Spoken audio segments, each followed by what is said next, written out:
Hello, and welcome to a sunny book nook. Today I am not feeling well, so if I sound a little different, it's because I am congested. And if I look a mess, it's because I am sick. So today I am going to be giving you my September wrap-up.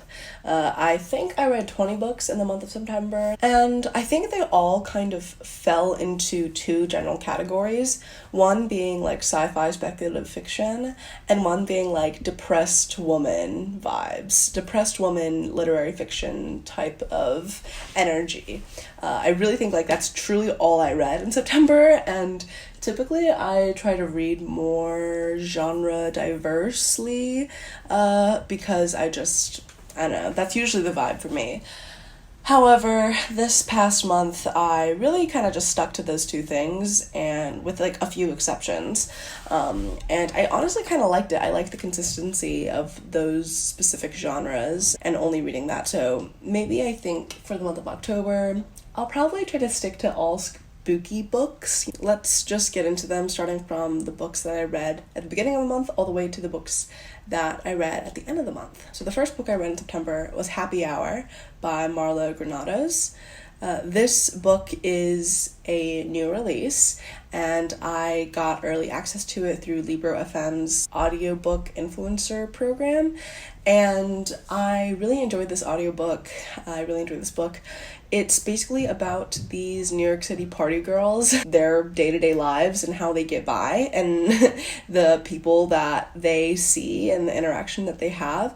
And I thought that this sort of day-to-day mundanity, but also the craziness of what it's like to be a party girl, was really nicely done. And like it's written in the style that is overly descriptive of some things and not others. Very like snappy and witty at some points, very sharp but also meaningless, like how this vacuous vacancy that is sort of part of that party girl lifestyle, but the actual like substance of what it's like to be a person underneath.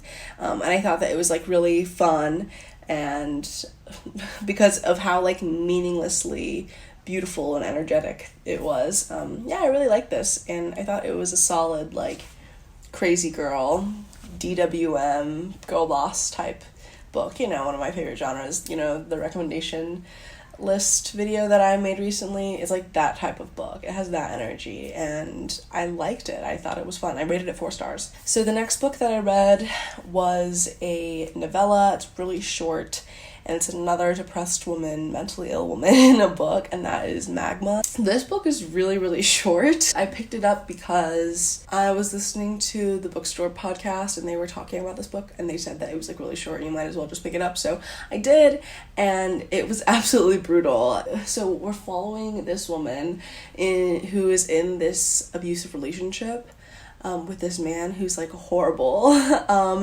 but she herself is like not a great person, and she has some really destructive behavior and really poor treatment of other people and negative views on like women. And so it's sort of just so sad to see her spiral, but also she is, she's a victim of this relationship, but she's also not a great person, and I think that the darkness of this book was what was so compelling about it, and I rated it 3.5 stars. Definitely another girl boss, gatekeep, gaslight genre of book for sure. The next book that I read was Girls with Rebel Souls by Suzanne. This is the final book in the Girls with Sharp Sticks series, and I can't talk about this book without spoiling the entire series, because it's the last book in the series, obviously. But I liked it. It was enjoyable. It kind of dragged, honestly. It took me a while to finish it, but I thought it was fine. Not that memorable. I think all of the books in this trilogy, every book after the other kind of gets weaker. I don't know. I think. So yeah, rated that book like 3 stars. The next book that I read was Sorry, Please, Thank You by Charles Yu, which is a short story collection of like sci-fi speculative fiction. A lot of the short stories felt like and were video games, but it felt very much like it was written by and for men, which is sort of my only criticism of it. Otherwise, I think a lot of the ideas and the plots and the stories in this book were really compelling and interesting, and my mind is blown by sci-fi like all the time, and this book was really no exception. The next book that I read was The Pisces by Melissa Broder. This is another girl boss gatekeep gaslight type of book, and it's about this woman who is struggling to complete her thesis on Sappho, and she's in her 30s. She's just gotten out of this long-term relationship. She has really weird relationships towards men and sex, and she ends up going to this sex therapy group and meets a bunch of these other women who are also struggling with their love lives, and she then is sort of in her crisis spiraling, and she's living in her sister's house as her sister is traveling the world with her husband. In her sister's house in LA, I think, she comes across this man in the water who she thinks is just a swimmer, but he's actually a merman, and they end up developing this romantic relationship. It's a really weird book, but it's also so visceral and driven by the obsessive need and desire that love and relationships can have in people's lives.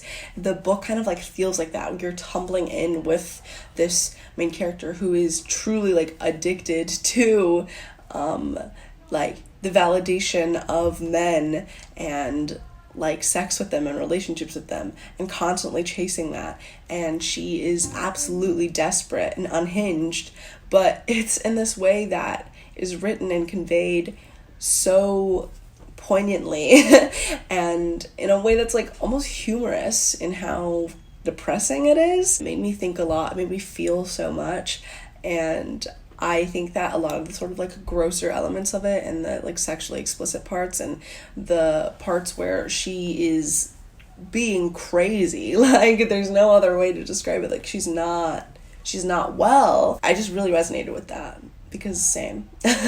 And yeah, I rated it 4.5 stars. It was really good. I really enjoyed it.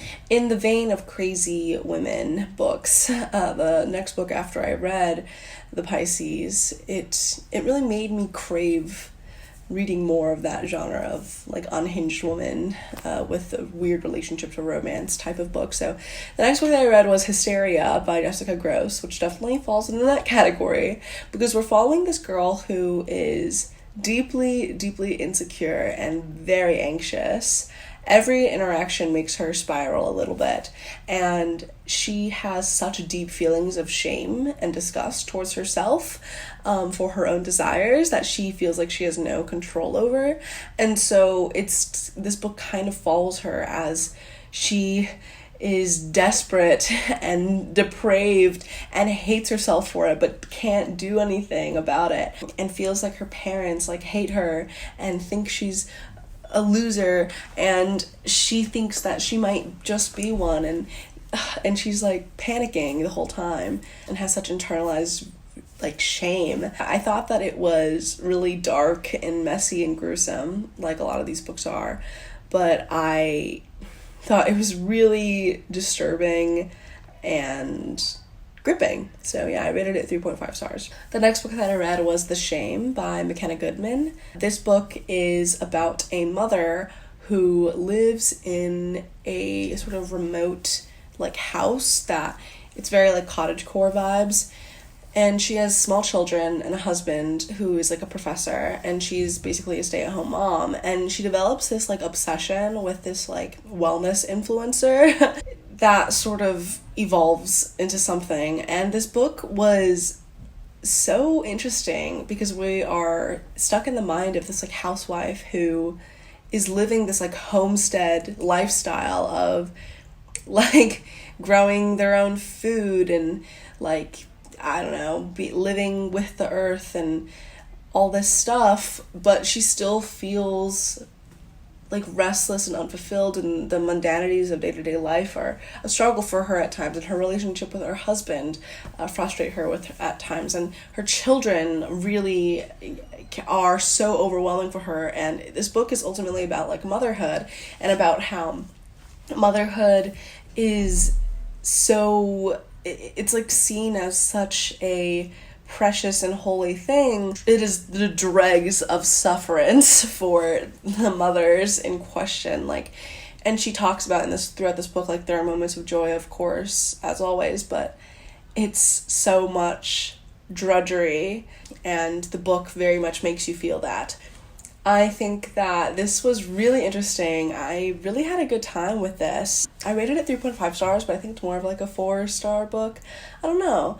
I really liked it, and I really liked the observations it was making about motherhood and womanhood and neuroticism that can kind of come when you feel like you're not doing enough with your life, especially like as a woman. So yeah, I really enjoyed The Shame. The next book that I read this month was An Unnatural Life by Erin K. Wagner. This is about a robot that is on trial for the murder of a worker, and they are on this planet that is like a mining planet, basically, and we're following the robot's lawyer who chooses to defend him, and sort of the outrage that occurs around this case and the legal precedent that is being challenged and set here. I thought this was really interesting, and it's been compared to like To Kill a Mockingbird meets like Ex Machina or something like that, and I think that that's like really fair. It's a novella, and so we don't really get a lot of things fleshed out, and there are snippets of like documents and stuff throughout this that I think make it interesting. But yeah, I thought that this was a really solid sci-fi novel, very, thoroughly like thought out and thought-provoking and heartbreaking, but like vague at the same time in the way that some sci-fi books are. So yeah, I rated this 3.5 stars, yeah. The next book that I read in the month of September was Everyone in This Room Will Someday Be Dead by Emily Austen, and this book. This was a 5-star read for me. I absolutely loved this book because we're following this neurotic, hypochondriac, anxious, probably autistic lesbian atheist who gets herself in a situation where she ends up working as a secretary at a Catholic church and ends up pretending to be a dead old lady, emailing in emails to said dead old lady's friend. But the way that she ends up in these situations are kind of mundane, and in her mind, our main character's mind, makes a lot of sense. And she just experiences a lot of mental instability and unwellness. She's such a people pleaser, but in doing so, she does not make anybody happy because she is like so neurodivergent and so incomprehensible to her family and a lot of the people around her, or taken at this face value. Things kind of go in baffling directions, but I thought this book was so sweet and heartwarming, and it reminded me of like Eleanor Oliphant is Completely Fine by Gail Honeyman, which is one of my favorite books, because of the way that we're following this character who is so deeply lonely and unwell, and we see her as she like emerges from her shell and finds people who love her and starts understanding and accepting parts of herself, while also being still not losing those elements of herself that make her who she is, and still being, deeply sad and traumatized. But yeah, I thought this book was just so sweet, and it just got to me so bad. Like, it made my heart like ache, and I related to our main character so much at so many different points. Because we are in her mind, we see her intentions, and then we see the way that they are so skewed and misinterpreted by the people around her, and then we see all the sort of misconceptions and silly things that the people around her say and expect of her. This was such a wonderful book, and I'm so glad I read it. The next book that I read in the month of September was Nightbitch by Rachel Yoder. This book is another depressed woman book with weird elements about motherhood. She's a stay-at-home mom. She's not really happy with her life, and it's the little things that are really frustrating her. She used to be an artist. She was like a grad student for like studio arts and visual arts. She's like fallen off of that because she's, you know, dedicated her life to her child and having this small child around now. And throughout this book, we see her as she is slowly metamorphosizing into a dog. But we don't know how real it is. And her husband is kind of just like gaslighting her and being like, well, no, you're probably just crazy. You are not a dog, right? Because it is kind of crazy to think that you're becoming a dog.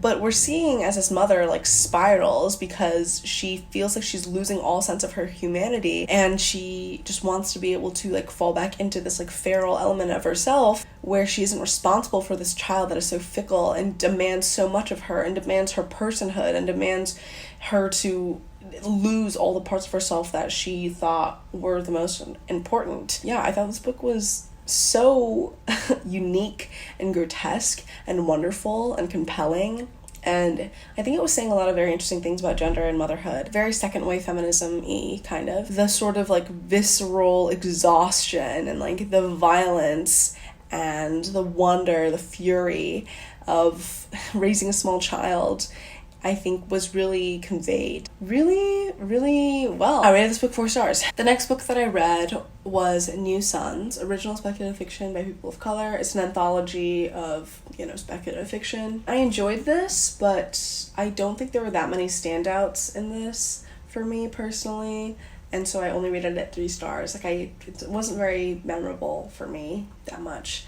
And then the next book that I read was The Mythic Dream. A lot of authors compiled doing like retellings of myths. This was really interesting to me because I love a retelling of a myth. I love a retelling of a fairy tale. I love retellings in general. And some of these were really wonderful and I enjoyed them a lot and were very memorable for me. And some of them were, I was like, I don't really care. This is not going to stick with me for that long. I think some of the stories were really good, some of them were not, but that's true for a lot of anthologies, and this one is no different. I rated that one 3.5 stars because I think I liked it more than the speculative fiction, the New Suns collection that I read right before it. Anyway, the next book that I read after The Mythic Dream was The Elegance of the Hedgehog by Muriel Barbery. I think this is translated from French and it was published like a while ago. I'm currently rereading this one right now as well, and I really enjoy this book. I think it is so sweet. I think it is wonderful and heartwarming, kind of similarly in the way that, like, Eleanor Oliphant is completely fine. It's, like, heartwarming. But it's more philosophical and cerebral. In this book, we're kind of following the alternating perspectives of this 12-year-old girl who is incredibly intelligent and has very scathing observations of the world around her because she is the daughter of a French, like, politician, and, like, they're very rich, and she thinks that the absurdity of wealth and class privilege is, especially from what she can observe from her own family, it really makes her feel gross. And so because of this, she's come to the conclusion that she wants to die, and she's gonna burn her apartment in doing so. We're following her as she contemplates this and starts keeping a journal called A Journal of the Movement of the World. Every one of her chapters start with profound thought number 1. Profound thought, because she's trying to cram in as many profound thoughts as she possibly can before she dies. So yeah, she's a very precocious child. And she also goes about the world trying to hide other people from knowing the fact that she is a really intelligent kid, because from what she understands the world to be, they're not going to appreciate it anyways, and they're just going to make the assumptions and come to conclusions of things that she's not interested in anyways. So yeah, we're following her perspective, and then we're also following the perspective of the concierge, this elderly lady who has been, like, the concierge for the people in this rich-ass, swanky apartment building for, like, decades now, and her observations of the world around her. And she is also hiding her true intelligent self behind the mask of the concierge, because she doesn't want these upper-class snooty people to know that she is smarter than them by by leagues, but she has to pretend to be an ignorant working class woman who does not know who the philosophers are and can't appreciate high art, when in reality she is like deeply pretentious and like loves that shit. So I think that this book is really endearing and so sweet and says so much about like the human condition and like what matters in life in this way that isn't too heavy-handed. It's like wrapped in the sarcasm and the sort of sharp observations that these characters have about the world around them in a way that's like so humorous and so intelligent, but also funny as hell and just joyous to me. It was just very lovely, and I really enjoyed this book. I think I rated it 4 stars. It's more of like a 4.5, maybe 5-star book, because after I finished reading it, I was like, I need to read this again, which is what I'm doing right now. The next book that I read was The Unspoken Name by A.K. Larkwood, which is a long fantasy novel, sort of high fantasy situation that's like sapphic, about like necromancers and orcs and this priestess type girl who runs away from the priesthood because they're gonna sacrifice her when she turns 13, and she's like, fuck that, bye. And because this guy comes and like takes her away, she ends up training for him as like a like assassin kind of person. And yeah, it was just a very interesting sort of like quest narrative. Thought it was pretty fine. It wasn't particularly good or bad. It didn't really like give me positive or negative feelings, I guess. I think it was kind of long and dragged too much for me personally, but otherwise I thought it was fine. I rated it 3 stars. The next book that I read was Little Eyes by Samantha Schweblin. This book is about this like new technology of these like little stuffed animal things called Kentuckys that have cameras in them. It's like about the surveillance state and like the relationship that people have with technology, and we go around the world seeing how different people interact with the Kentuckys, and it's really creepy, unsettling, and disturbing, but pretty good. I really enjoyed this. I thought it was really thought-provoking and interesting, so and like dark, so I rated it 4 stars. Okay, I am running low on battery, so I'm gonna have to finish this video later, but you'll probably see me again, maybe in a different outfit, different day, but yeah, just pausing this for now. Okay, I'm back. It has been a couple weeks, so I'm sorry. This wrap was definitely coming late, but I am here to finish up the last few books of what I read in September. So the book that I read right after that was With Teeth by Kristen Arnett.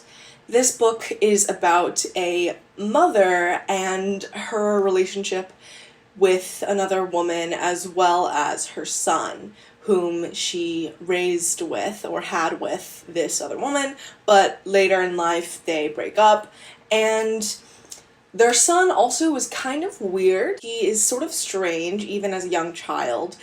Something seems a little bit off about him. And this book sort of details the sort of gritty and disturbing elements of motherhood. Very contemporary and realistic. And it explores like queerness and lesbianism and becoming middle-aged and having like a teenage son. We follow our main character through the decades of her life and the progression of her relationship with her ex-wife later in the story, as well as her relationship to her body and work and herself. It's very much about like mental health and mental unwellness and how that affects your relationships, and just toxic and unhealthy relationships in general and the ways that they can play out and how difficult they can be. I really enjoyed this. I gave it 4 stars. I thought that it was disturbing and unhappy in ways that I enjoyed reading about, even though it brought within me a sort of sense of like, all people are so horrible and suck so bad. Like, humans are all just kind of like weirdos. I don't know. People are just, not everyone is cut out to be a mother. Not everyone is nice. Most people are very multifaceted and there's no such thing as like a wholly good or wholly bad person.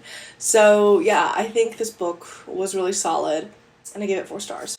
The next book that I read in September was Matrix by Lauren Groff. This is a new release, and it's about this like nun from I think the 1400s in France. Basically this girl who is like the bastardess child of some nobleman. So she's like technically supposed to be like a princess, but like due to the line of succession and like all this shit, she gets banished to one of the abbeys off in like the countryside where it doesn't make much money. It's a lot of suffering. Like everyone knows that all the nuns who get sent there, all the girls who get sent there to become nuns and to work at the convent, I'm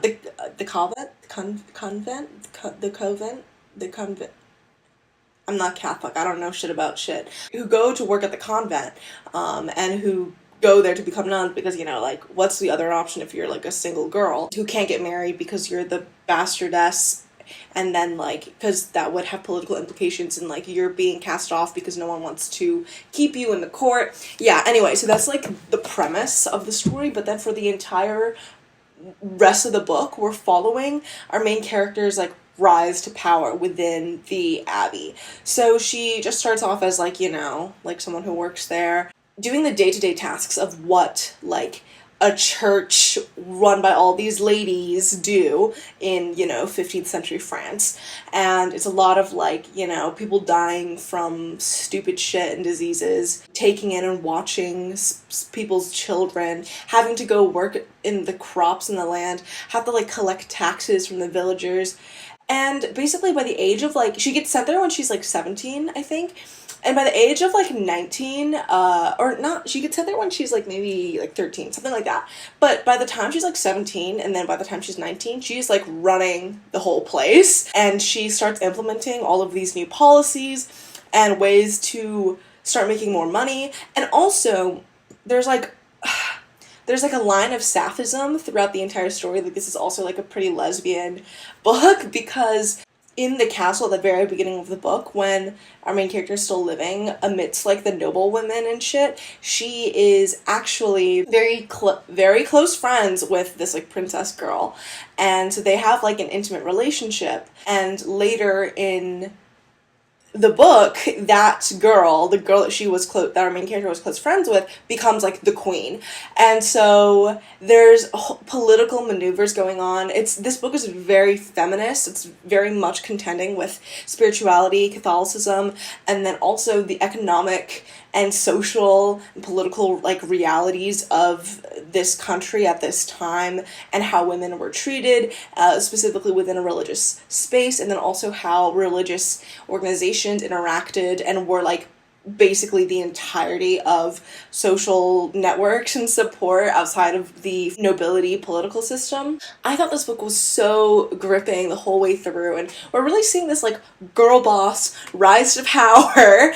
Another thing about our main character is that she is known for not only being, like, very tough and with a very sort of unbreakable exterior, she's known to be, like, extremely tall and extremely broad. Like, she's just, like, a big, strong, buff girl, and that's one of the reasons why no one, like, wants to marry her as well in the court. Like, no one is interested in marrying her because she's, like, not pretty or whatever by those standards. She's not, like, small and dainty. She's quite the opposite. And so that also becomes an integral part of her personality and the way that others perceive her. And I think that this book was just so fun and expansive. And it's about, you know, like, a very bitter girl who is able to succeed and pushes to make sure that the shit that she wants done gets done. I love this so much. I gave it, like, 4.5 stars. I thought that this was just such a delight, and it made me happy the whole way through. I love historical fiction that's, like, set in this sort of time period. It kind of reminded me of Joe Walton's book Lent. These sort of almost magical, spiritual, Catholic retellings of reimaginings of a history, of a past, that feels realistic, whether it's based on a true story or not. I think this story isn't, but it feels very, like, historically accurate and well researched.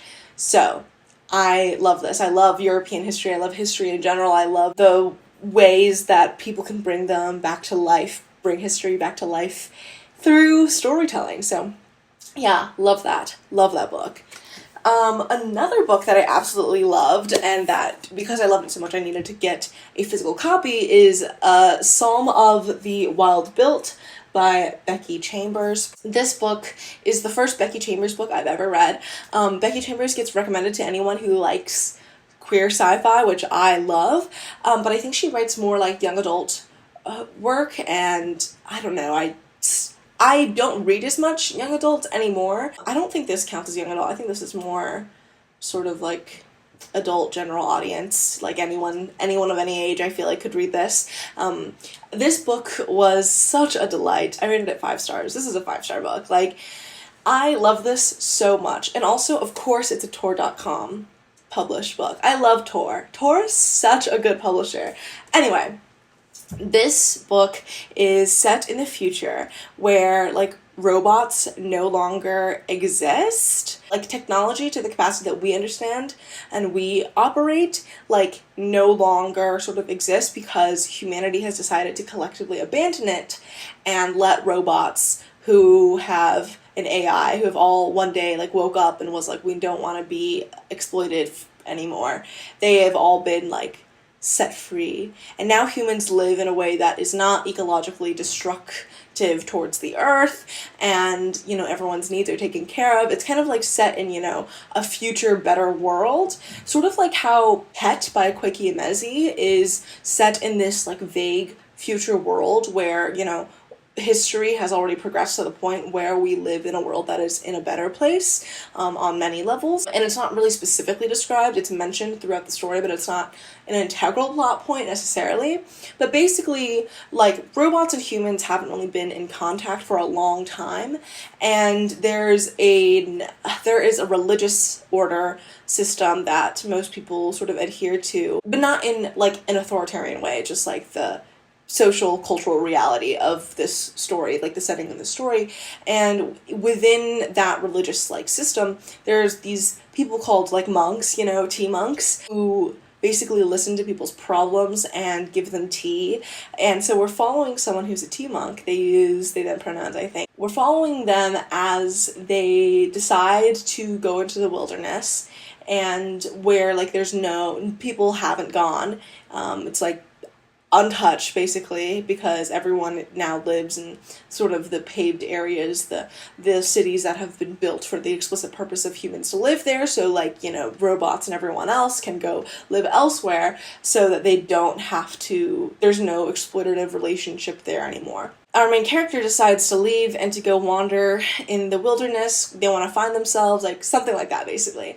And when they're in the woods, they run into a robot. And this is the first time in many, many years that a robot and a human have interacted.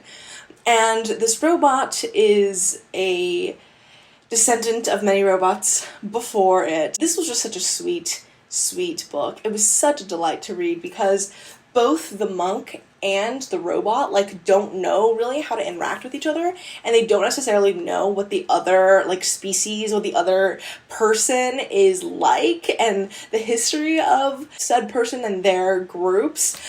It was just so lovely, and the conversations that they had were so sweet, and it was so, like, funny at times, and just deeply heartwarming, deeply heartfelt, and a beautiful balance of sentimental and silly and imaginative, but not too detailed, positive, but realistic, a positive and realistic imagining of, like, the future.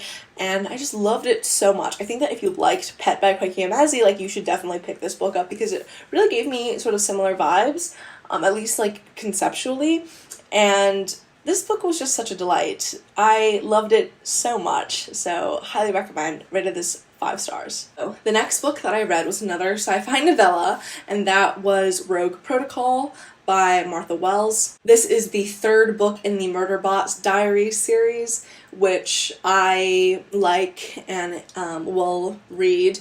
I rated this 3 stars. I think that this entire series is very much, like, sci-fi background noise for my brain because it doesn't really require me to think too much or be too engaged, but I'm still interested in what happens. We're following this robot called Murderbot that's like hacked into its own system so that it can watch media, and that's literally all it cares about, watching media, but it keeps on getting roped into these situations where like it has to pretend to be another type of technology or like a human with like technological alterations and having to interact with these crews of people that it does not want to interact with because it thinks that humans are like silly. It's just a delightful but like serious mechanical book series, and so yeah, I enjoyed it. I rated it 3 stars. The last book that I read in the month of September was Vigilance by Robert Jackson Bennett. This book was absolutely terrifying. I think this is another Tor.com novella, which makes sense. Well, it is set in a future that is very bleak, where gun violence has overtaken America to such a degree in which both like technology and AI and marketing and the sort of skills and technology that are used to capture people's attention and get advertisement money on and shit. It's been so honed down that media can be entirely done by AI instead of like actual physical news anchors. Reality TV is completely basically augmented, and so we're following in this book, in Vigilance, 2 perspectives. One of a young black woman who is a bartender. She's just like a normal girl. The second character perspective is the marketing sort of director of a company that runs these things called Vigilances. A Vigilance is a reality TV live show of a mass shooting, and it is like an intentionally pre-planned thing. This company goes and tries to find people who like are within the demographics of someone who would want to commit a mass shooting, finds them, and then kind of as the premise of the reality show, finds like a public space, a mall, a train station, whatever, drops those 3 people, drops those mass shooters in that space, and starts filming. And it's horrifying, but basically the reasoning behind this and the reasoning why this is like allowed and legal and people agree to it is that throughout the like this is set maybe like 50 years in the future, throughout the progression of the decades leading up to the creation of this company and this media, advertisers and media companies started to realize that every time there was a mass shooting, people would tap in and watch for hours in those mass shootings. And in a technological era where people's attention spans just increasingly are, get smaller and smaller, that sort of hours long attention span material is gold for advertisers. So now media companies are really pivoting to this, and so all public buildings in the US have basically, and because it's so profitable and because so many people tune in to watch this, and also America has deteriorated to such a degree, there's like a lot of unchecked white supremacist ideology and violence, and a lot of nostalgia for a past that doesn't exist, a lot of white hegemonic power, and the idea of, protecting yourself, and you have to be vigilant, which is why you have to own many guns, and to protect yourself from the scary foreigner, outsider, gangster person who's going to break into your suburban home, and, your right as an American is to protect your property and own guns. So it's very much, and this book is very much an exploration of American right-wing reactionary culture, and how gun violence is a result of it and propels it, because we are following 2 people who are sort of on the opposite end of the spectrum